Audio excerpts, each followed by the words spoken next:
का खेल खेलने लगे हैं भगवान कन्हैया। तो एकदम से उस गेंद को बहुत तेजी से फेंका, जाकर के वो गेंद काली तह में गिरी। अब दामा दौड़ करके आया, ए कृष्ण मेरी गेंद हमें चाहिए। कन्हैया ने जवाब दिया, गेंद तो तुम्हारी काली तह में चली गई, अब कहां से दें? तो जवाब दिया है, ए कृष्ण मैंने तुमसे पहले बताया था मेरी गेंद मुझे चाहे जहां से दो, हमारी हमें गेंद चाहिए। पीतांबर को पकड़ लिया, ए कृष्ण मेरी गेंद चाहिए। कन्हैया ने जवाब दिया, क्यों पागल बन रहे हो दामा, तुम्हारी गेंद तुम्हें मिलेगी। महाराज आज उसी समय जब ये बात सुनी है तो ग्वालों ने जवाब दिया, कृष्ण तुम बातों में तो बहुत ताकतवर बनते हो और मेरी गेंद को खो दी तुमने। अगर इतने बड़े ताकतवर हो तो जाओ काली देह में और जा करके हमारी गेंद को ला करके दो। कंस ने फूल मंगाए, उन पुष्पों को ला करके दो।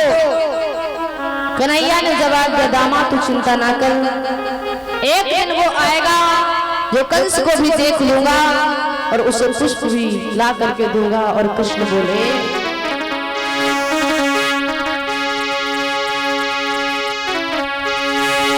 कि तू फूल फूल चिल्लाता है, मैं फूल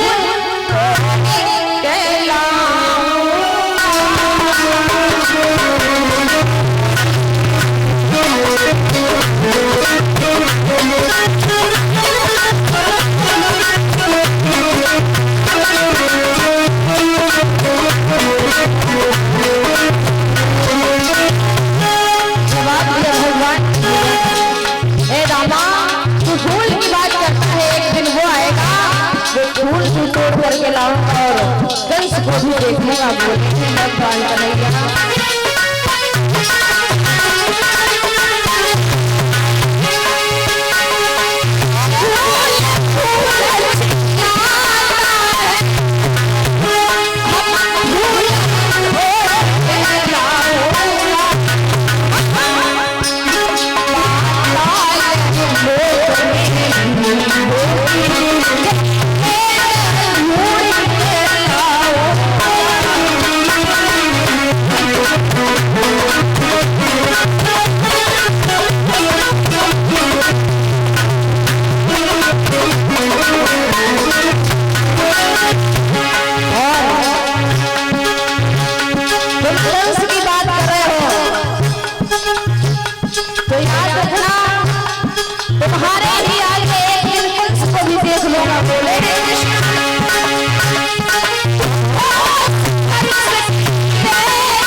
चिंता ना करो, समय आने पर कंस को भी देख लूंगा और तुम्हारा गेंद तुम्हें ला करके देता हूँ। भगवान कन्हैया ने उसी समय जाकर के एक कदम का पेड़ था उसके ऊपर चढ़ जाते और काली देह में छलांग लगाई, कूद गए। काली देह में जैसे ही कूदी ग्वाल वाल चिल्लाने लगी, अरे कन्हैया तो काली देह में चला गया, उसमें तो कालिया नाग रहता है, कृष्ण को खा जाएगा, अब क्या होगा। दौड़ करके जा करके पहुंचे हैं मैया यशोदा को खबर की। मैया यशोदा पछाड़ खाती रोती हुई दौड़ करके आई, अरे कृष्ण हमें छोड़ के तुम कहाँ चले? आज चिल्लाती हुई चली आ रही है बाबा नंद ग्वालवाल, सारे ब्रज के लोग कृष्ण कृष्ण करते हुए आ रहे हैं। कन्हैया कहाँ छोड़ करके चले गए तुम? महाराज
चले गए, गाय भी रो रही है, बछड़ा भी रो रहे हैं।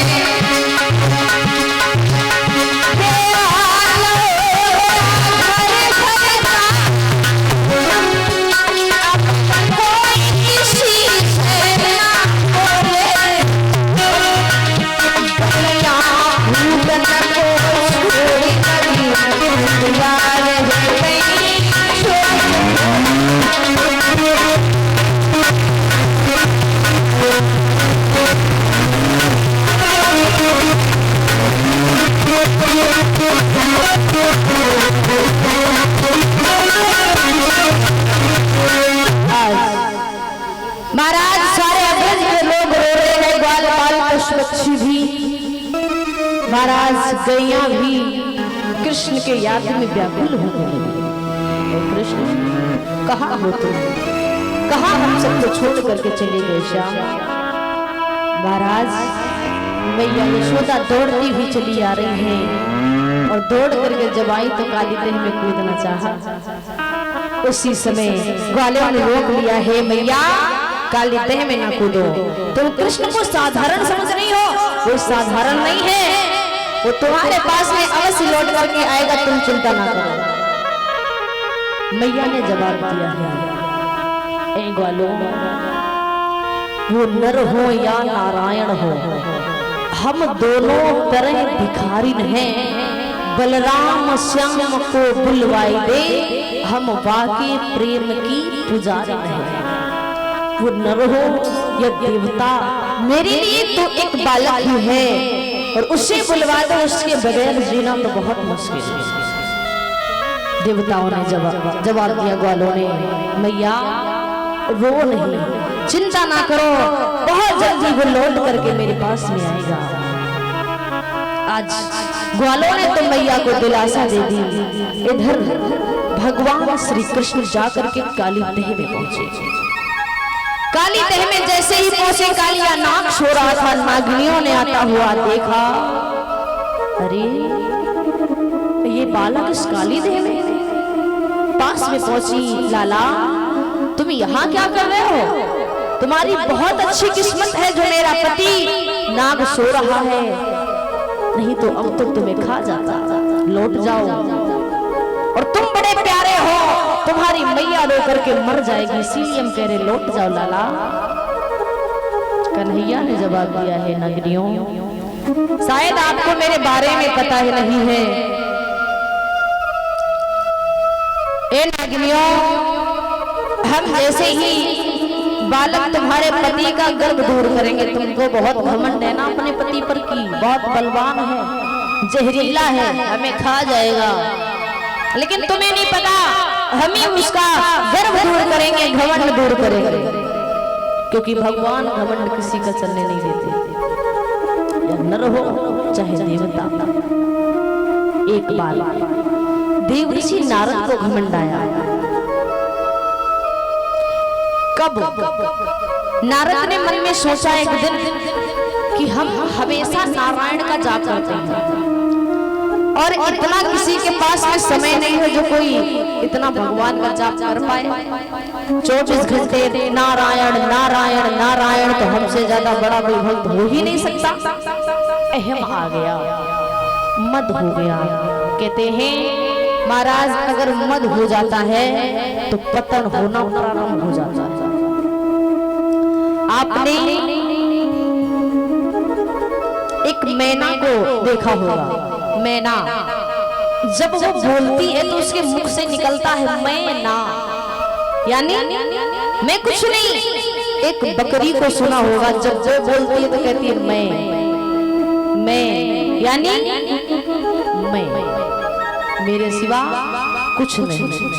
दादा एक मैना को प्यार से घर में लोग पालते हैं क्योंकि वो कहती है मैना, उसकी आवाज अच्छी लगती है, वाणी में कोई अहम नहीं होता, और जिसकी वाणी में मिठास होती है कोई अहम नहीं होता, चाहे जितने दिन तुम्हारे पास में रहता रहे तुम्हें कष्ट नहीं होगा। और इस वाणी में अगर महाराज अहम है, घमंड है, सिर्फ मैं हम ही हैं और कोई नहीं, तो महाराज ज्यादा दिन तक पास में नहीं रुक पाता, परेशान हो जाएगा इंसान। कहते हैं मैना को लोग प्रेम से घर में पालते हैं, लेकिन बकरी का समय होने पर महाराज गले में छुरी चला देते हैं। बताया भी किसी ने कि मैना जब नाना बोलती है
अहम किसी का नहीं चलता। एक बार नारद को अहम हो गया, हमसे ज्यादा भगवान का कोई सेवक नहीं हो सकता। नारायण के पास में गए, जवाब दिया है प्रभु हमसे बड़ा भक्त तुम्हारा दुनिया में कोई नहीं हो सकता, क्योंकि 24 घंटे में तुम्हारा जाप करता हूँ दुनिया में, और कौन है ऐसा जो कर पाएगा। नारायण समझ गए नारद को अहम हो गया। नारायण ने जवाब दिया, नारद ऐसे हम नहीं मानेंगे कि तुम मेरे बहुत बड़े भक्त हो, तुम्हें काम करना होगा। कौन सा? बोले काम ये करना होगा कि अगर तुम मेरे बहुत बड़े भक्त हो तो हम तुम्हें एक तेल का कटोरा दे रहे हैं। तेल का कटोरा हाथ में दिया और तेल ऊपर तक भर दिया। जवाब दिया है नारद, एक भी बूंद इस कटोरे से तेल नीचे नहीं करना चाहिए। एक भी बूंद अगर तेल नीचे गिर गया तो तुम्हारी भक्ति सच्ची नहीं मानी जाएगी। हाथ पे रख दिया, बोले 24 घंटे के बाद वापस ऐसे ही मिलने। नारद चल देते हैं बीड़ा को बजाते हुए वहां से। 24 घंटे सालों के बराबर लगने लगे। बड़ी मुश्किल से वो 24 घंटे जब गुजरे, लौट करके नारद नारायण के पास में आए। प्रभु 24 घंटे पूरे हो गए, लेकिन एक भी बूंद तेल नीचे नहीं गिरा है। मैं तुम्हारा बहुत बड़ा भक्त हूँ। अच्छा, अब ये बताओ 24 घंटे तो तुमने तेल को नहीं गिरने दिया, लेकिन अब ये बताओ हमें कि 24 घंटों में तुमने हमें कितना याद किया।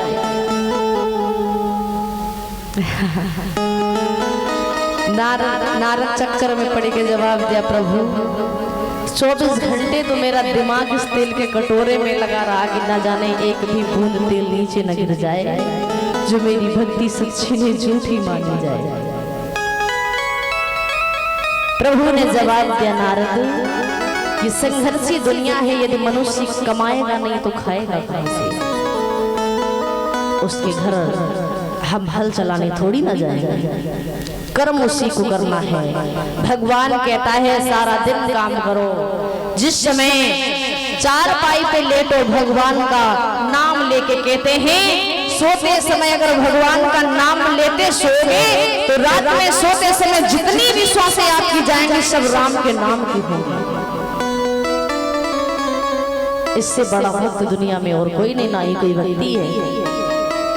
क्योंकि अगर सबसे ज्यादा मनुष्य के जीवन में संघर्ष और टाइम, कहते हैं आज के जमाने में देखा जाए तो किसी के पास टाइम नहीं है। हम तो बहुत लोगों को देखते हैं अगर रात ना हो तो वो सोए भी ना। महाराज भगवान ने समय अच्छा बनाया जो रात में थोड़ा आराम हो जाती है मनुष्य को। इसी प्रकार से भगवान की भक्ति कर सकता है मनुष्य। सोने से पहले अगर राम राम कहता सोए तो जब सो के जगेगा जितनी भी श्वास से सोते हुए उसकी गुजरेगी सब राम के नाम की होंगी। तुम्हारी भक्ति भी पूरी होती रहेगी, तुम्हारा काम भी पूरा होता रहेगा। महाराज आज कृष्ण ने जवाब दिया है, नागिनियों हमारे जैसे बालक ही तुम्हारे इस पति का गर्भ दूर करेंगे, घमंड दूर करेंगे, जगा दो इसे। जवाब दिया, हम तुम्हारे भले के लिए कह रहे हैं, लौट जाओ। महाराज आज उसी समय नागिनियों ने जब नहीं जगाया तो भगवान कन्हैया ने उसके पूंछ पे पैर रखा और पूंछ को जैसे ही दबाया तो कालिया नाग जग गया और फुसकारता हुआ भगवान के शरीर से लिपट गया। जैसे ही शरीर से लिपटा है वो काला नाग, महाराज भगवान कन्हैया ने अपना एकदम से शरीर गर्म कर दिया। कालिया समझ गया, तुरंत ही भगवान श्री कृष्ण को छोड़ करके दूर खड़ा हो गया। समझ गया कि ये कोई साधारण बालक नहीं है। कि घबराई के काली दूर हुआ, जो ही मोहन में हाथ किया, धीरे से धुनी पिचकाए गई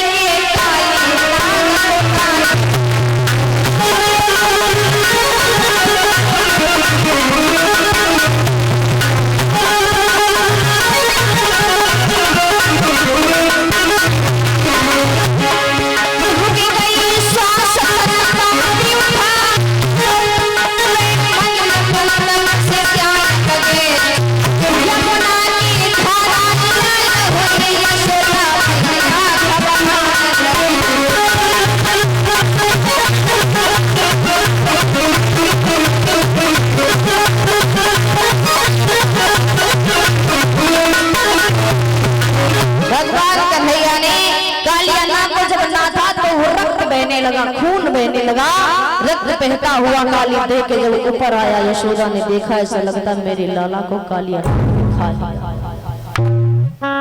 घबरा गई, जमीन पे गिर गई, बेहोश हो गई। बच्चों ने बहुत समझाया मैया कृष्ण को कोई मारने वाला नहीं है।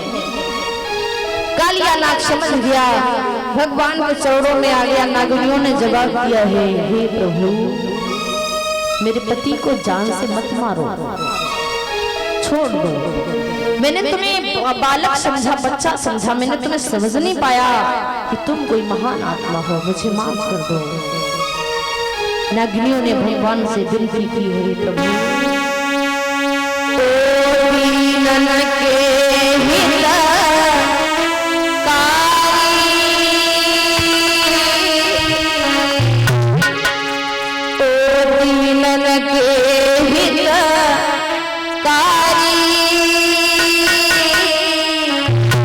प्रभु क्षमा करो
क्षमा कर दो, मेरे पति को छोड़ दो। भगवान कन्हैया ने जवाब दिया, छोड़ तो देंगे नागरियों, लेकिन कालिया नाग से कहा है कि आपको यहाँ पर नहीं रहना है, आपको रमण द्वीप पे चले जाना है, क्योंकि आपके यहाँ होने से न जाने कितने पशु पक्षियों के वध हो जाते हैं, न जाने कितने मारे जाते हैं। तुम्हारे होने से काली देह का पानी बहुत जरूरी है। आज भगवान श्री कृष्ण की ये बात सुनी तो कालिया नाग ने जवाब दिया, है प्रभु वहां पर हमें गरुड़ नहीं रहने देगा। भगवान ने जवाब दिया, कालिया नाग तुम चिंता ना करो, तुम्हारे मस्तक पे मेरे पद चिन्ह होंगे तो तुम्हारा कोई कुछ नहीं कर सकता।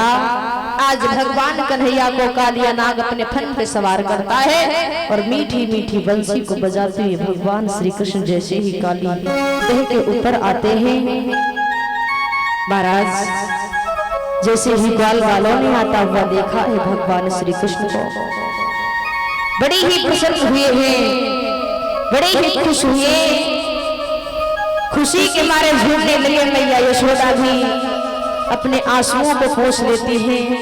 भगवान कृष्ण को जब आता हुआ देखा, सारे ब्रज के लोग बड़े ही खुश हैं, प्रसन्न हैं। महाराज भगवान कन्हैया ने आज इस प्रकार से उस कालिया नाग